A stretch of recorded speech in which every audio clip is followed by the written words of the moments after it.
BJP जीतेगी। BJP आएगी फिर से। बीजेपी आएगी। तो ये बताइए 24 में प्रधानमंत्री किसको देखना चाहेंगे? नरेंद्र मोदी साहब को। मोदी जी को देंगे। राहुल गांधी रैली कर रहे हैं, भारत बात कर रहे हैं, क्या लगता है टक्कर देंगे? नहीं देंगे। नहीं देंगे। मोदी साहब ही आएंगे। नहीं, केजरीवाल के छीनने से कुछ नहीं होता। देखिए, हर जगह के ऊपर हर चीज़ नहीं चलती। दिल्ली के अंदर चल गए, पंजाब के अंदर चल गए, उसका मतलब ये नहीं कि गुजरात के अंदर भी चल जाएंगे। गुजरात के अंदर गुजरात की पब्लिक समझदार है। गुजरात की जनता ने आज तक तीसरे विकल्प को कभी चुना नहीं है। वोट बंटवारे के अंदर गुजरात की जनता नहीं मानती, समझ रहे? इसलिए दो ही विकल्प, एक कांग्रेस या तो बीजेपी। देखो, केजरीवाल जी जो बोल रहे हैं ना, वो एक उनका वहम है और गुजरात में केजरीवाल नहीं आ पाएगा। क्या नाम है सर आपका? नाम क्या है? इब्राहिम कुरैशी। कुरैशी साहब कहाँ से आए हैं ये बताइए। गुजरात से, अहमदाबाद से। अहमदाबाद से। अच्छा, गुजरात में इलेक्शन है इस बार, क्या लगता है कौन जीतेगा गुजरात की गद्दी को? बीजेपी का गढ़ कहते हैं गुजरात को, केजरीवाल कह रहे हैं कि गुजरात हम जीतेंगे इस बार। नहीं, बीजेपी जीतेगी। बीजेपी आएगी फिर से। बीजेपी आएगी। तो ये बताइए 24 में प्रधानमंत्री किसको देखना चाहेंगे? नरेंद्र मोदी साहब को। मोदी जी को देंगे। राहुल गांधी रैली कर रहे हैं, भारत बात कर रहे हैं, क्या लगता है टक्कर देंगे? नहीं देंगे। नहीं देंगे। मोदी साहब ही आएंगे। मोदी साहब आएंगे। चलिए ठीक है, शुक्रिया। तो गुजरात की जनता जो है ना, मोदी के अलावा किसी को नहीं देखना चाहती है, ठीक है ना। और दूसरी बात, हिंदुस्तान की जनता भी मोदी के अलावा किसी को नहीं देखना चाहती। लाइन में तो बहुत सारे लोग लगे हैं, कहेंगे मेरा बारी मेरा बारी मेरा बारी मेरा बारी। अरे भाई, बारी का इंतजार करो, ठीक है ना। पर मोदी का ही देख लो, इंडिया गेट पे इतनी सारी जनता किस लिए आई है? ये उनका उदाहरण ही तो है। ये उन्होंने किया है, तभी तो जनता आ रही टूट के देखने।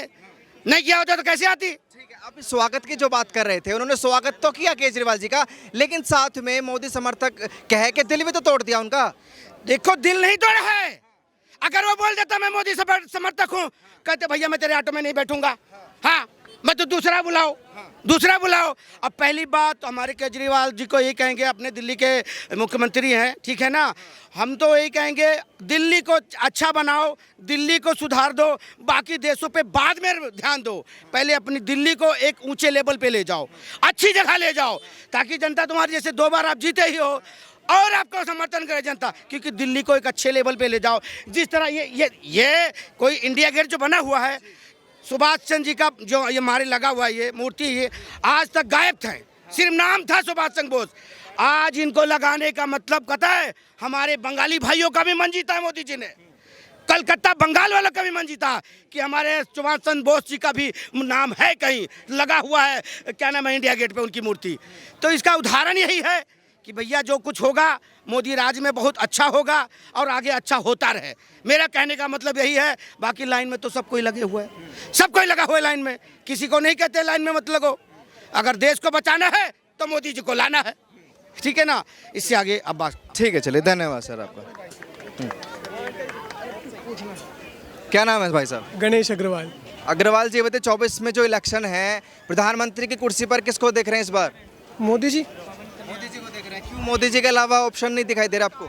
नहीं, ऑप्शन नहीं है मोदी जी के अलावा। केजरीवाल जी कह रहे हैं जीतेंगे इस बार, दावा कर रहे हैं। देखो, केजरीवाल जी जो बोल रहे हैं ना, वो एक उनका वहम है।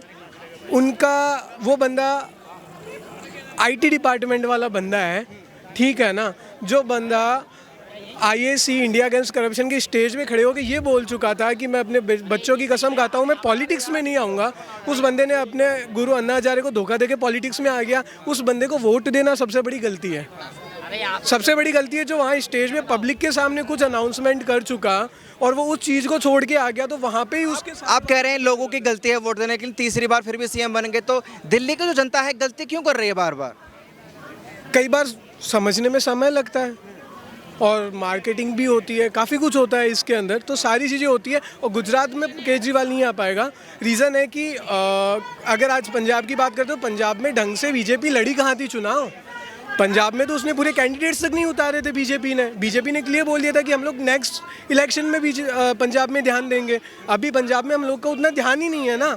और बात रही गुजरात की, तो सर गुजरात में केवल केजरीवाल इसलिए जाना चाहता है क्योंकि गुजरात का इंफ्रास्ट्रक्चर इंडिया में सबसे ज़्यादा डेवलप्ड है और सबसे ज़्यादा इन्वेस्टमेंट गुजरात ने बहुत पहले ले लिया है। वो केवल उसके नाम पे कोई अचीवमेंट नहीं है सर, उसको केवल वहाँ जाके राज करने की कोशिश ये कर रहा है कि अगर मैं जीत गया बाई चांस, जो पॉसिबल भी नहीं है अभी, तो 2 साल वहाँ रह के मैं बोल दूँ कि सारा सब कुछ है, इस स्टेट को मेरी गवर्नमेंट चला रही है और केवल उसकी मार्केटिंग कर लूँ। बाकी वो बंदा कुछ काम नहीं कर पा रहा है। आप अगर सेंट्रल विस्टा पे खड़े हो ना, तो केजरीवाल सरकार ने नहीं बनाया, सेंट्रल गवर्नमेंट बना के बैठी है। वहाँ मोदी जी बैठते हैं, वहाँ अरविंद केजरीवाल जाके नहीं बैठता। ठीक है, आप गुजरात की बात कर रहे हैं सर, लेकिन केजरीवाल तो कह रहे हैं कि गुजरात डेवलप तो है लेकिन अभी भी बेरोजगारी है, वहाँ प्रत्येक नागरिक को रोजगार दिया जाएगा, अगर रोजगार नहीं दिया जाएगा तो रोजगार भत्ता दिया जाएगा। क्या लगता है इंप्रेस होंगे वहाँ के युवा जो हैं? भत्ता क्यों देना है, नौकरी देने की बात कर ले अगर बेरोजगारी है तो। और बेरोजगारी है कहाँ सर, आप मेरे को ये बताओ, बेरोजगारी है ही नहीं ना। अगर हर बंदा ये बोलेगा मुझे सरकारी नौकरी चाहिए, सरकार देश चलाने को है, नौकरियां देने को कंपनी खोल के नहीं बैठी, ठीक है, सरकार जरिए दे रही है, जरियों से कमा लो। यहाँ पे गोलगप्पे वाला 20 रुपए के 5 गोलगप्पे बेच के अपना घर चला रहा है और 2 बंदों को शायद और भी रख के बैठा होगा, तो वो भी रोजगार दे के बैठा है। ठीक है, रोजगार देने की हिम्मत चाहिए और रोजगार है सर। बात है मेहनत करनी पड़ेगी, रोजगार के रास्ते देखने पड़ेंगे। अगर मैं भी बोलूँगा कि मेरे को भी सरकारी नौकरी चाहिए, हर बंदे को केवल एक ही चीज़ लगता है कि सरकारी नौकरी मतलब रोजगार, बाकी कुछ रोजगार ही नहीं है देश में। देश में बहुत रोजगार है सर। एक चीज़ बताता हूँ, आज तक आप और मैं, हम लोग सब लोग हैं, ये हकीकत है कि हमारे घर पे हर 15 अगस्त 26 जनवरी को झंडा नहीं लगाया जाता था, इस बार लगाए हैं लोगों ने। ठीक है, नॉर्मली भारत में जो झंडे का पूरे साल का व्यापार होता है ना, उससे 10 गुना ज़्यादा व्यापार इस बार 15 अगस्त को हो गया था। तो वो व्यापार हुआ था ना, पैसे दे के ही लाए थे ना, रोजगार नहीं बढ़ा उससे। एक बंदा बैठ के थोड़ी सील रहा था, कि अडानी बैठ के थोड़ी सील रहा था, कितने लाखों टेलर्स ने वो सिलाई की होगी, तो रोजगार नहीं मिला। सोचो केवल एक एक झंडे से उसने कितना रोजगार बड़ा खड़ा कर दिया। और ये एक अगर पॉलिसी बन गई, हर बंदा हर साल में 2 बार लगाने लग गया, तो सर रोजगार तो हर जगह है, रोजगार के जरिए वो दे रहा है, करना खुद को पड़ेगा। जी सर, क्या नाम है आपका? वसीम शेख, कहाँ से हैं शेख साहब आप, ये बताइए। गुजरात। गुजरात से जी। गुजरात में शेख साहब इलेक्शन होने वाले हैं, क्या लगता है इस बार कौन बाजी मारेगा गुजरात में? इस बार गुजरात के अंदर परिवर्तन होगा। हाँ, क्या परिवर्तन होगा? सत्ता परिवर्तन होगा, सत्ता परिवर्तन होगा। जो सेंट्रल गुजरात के अंदर इस बार मतलब में बीजेपी की सरकार जाएंगे ऐसा लग रहा है माहौल के ऊपर से, क्योंकि चारों तरफ जो मतलब में महंगाई, बेरोजगारी, हर तरफ ये प्रॉब्लम है। और जनता के अंदर भी मतलब में अगर 20-25 साल से जो शासन है उसकी वजह से सारे लोग परेशान हो चुके हैं। तो कौन, आप कह रहे हैं बीजेपी की सरकार जाएगी इस बार गुजरात में, तो कौन जगह लेगा बीजेपी की, ये बताइए। ऑप्शन के अंदर तो कांग्रेस की ऑप्शन के अंदर तो विपक्ष के अंदर कांग्रेस है, और कांग्रेस ही मतलब में बेहतर विकल्प है गुजरात के अंदर, उसके अलावा दूसरा कोई विकल्प नहीं है। कांग्रेस तो खुद पार्टी को जोड़ने में लगे हुए है, राजस्थान में देख लीजिए आप, बिखर चुके हैं, टूट चुके, बिल्कुल फूट पड़ गए कांग्रेस में। क्या गुजरात में वो क्या कर पाएगी सर? देखिए, राजस्थान का मैटर बिल्कुल अलग है और गुजरात के अंदर पूरा एक संगठन है, गुजरात के अंदर एक मोड़ के ऊपर है। और राजस्थान जो है, और राजस्थान का पूरा मसला अलग ले, सचिन पायलट को अलग छोड़िए, अशोक गहलोत को। खबरें हैं कि केजरीवाल जी वहाँ जा रहे हैं, तो केजरीवाल जितनी भी सीटें वहाँ छीनेंगे वो कांग्रेस की होंगी, बीजेपी पर असर नहीं देखने को मिलेगा। नहीं, केजरीवाल के छीनने से कुछ नहीं होता। देखिए, हर जगह के ऊपर हर चीज़ नहीं चलती। दिल्ली के अंदर चल गए, पंजाब के अंदर चल गए, उसका मतलब ये नहीं कि गुजरात के अंदर भी चल जाएंगे। गुजरात के अंदर गुजरात की पब्लिक समझदार है, गुजरात की जनता ने आज तक तीसरे विकल्प को कभी चुना नहीं है। वोट बंटवारे के अंदर गुजरात की जनता नहीं मानती, समझ रहे, इसलिए 2 ही विकल्प, एक कांग्रेस या तो बीजेपी। बीजेपी 20-25 साल से एक चक्री सागा। लगता है कांग्रेस दूर करेगी महंगाई और बेरोजगारी जिसकी आप बातें कर रहे हैं गुजरात के अंदर? हाँ, तो बीजेपी यहाँ से सरकार अगर बनती है कांग्रेस की वहाँ पे, तो कुछ ना कुछ तो फर्क तो पड़ेगा, कुछ ना कुछ तो फर्क पड़ेगा। परिवर्तन तो चाहिए। अब देखते हैं देश की कंट्री। गुजरात की जनता ने, आप कह रहे हैं कांग्रेस विकास करेगी, क्यों कांग्रेस को नहीं चुना? बार बार वो बीजेपी को चुनती है गुजरात में। तो एक चीज़ है, वो समझ लीजिए, हर चीज़ का दौर होता है, हर चीज़ का दौर होता है। समय चीज़ की, हर चीज़ की मर्यादा होती है। 20-25 साल उनको दे दिए, अब आगे का मौका अब गुजरात की जनता चुनेगी, आगे का मौका हम देंगे कांग्रेस को, समझ रहे।